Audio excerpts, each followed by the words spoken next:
Доста е, престанете, има надеж и оставете го цигарето, бидејќи наистина ќе видите колку ќе биде подобро. Këtë apel e dërgoi profesor doktor Oliver Zafirovski, I cili ngre alarmin për numrin e lartë të duhanpirësve në vendin ton, sidomos te moshat e reja.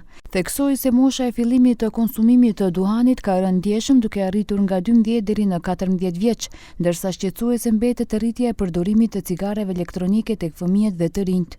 Она што е статистиката да веќе консумирање на тутун е падната на граница 12 до 14 години.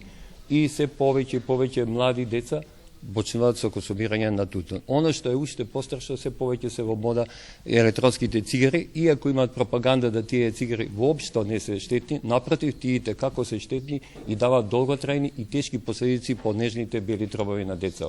Ne mbështesim këtë projekt ligj për mbrojtje nga duhani, tha Zafirovski, sepse nuk bëhet fjalë për ndëshkim, po për mbrojtje të drejtë për drejtë si të rinjt, ashtu edhe të rriturve, duke pasur parasysh se një nga shkaqet kryesore të shfaqjes së kancerit të mushkrive është nikotina, përkatësisht pirja e duhanit. Не само белите троби оштетени си и срцето и сите останати системи, така да затоа викаме ова е еден од најдобрите закони кои што сакаме и да се спроведеме. Се во интерес на нашите граѓани. Ai bëri të ditur se në klinikën e pulmologjisë funksionon edhe shërbim për ndihmë psikologjike për lënien e duhanit, megjithse një numër I vogël I pacientëve e përfundojnë trajtimin. Klinika, siç tha ai, planifikon projekte edukative në shkolla fillore dhe të mesme për të rritur ndërgjegjësimin tek të rinjt.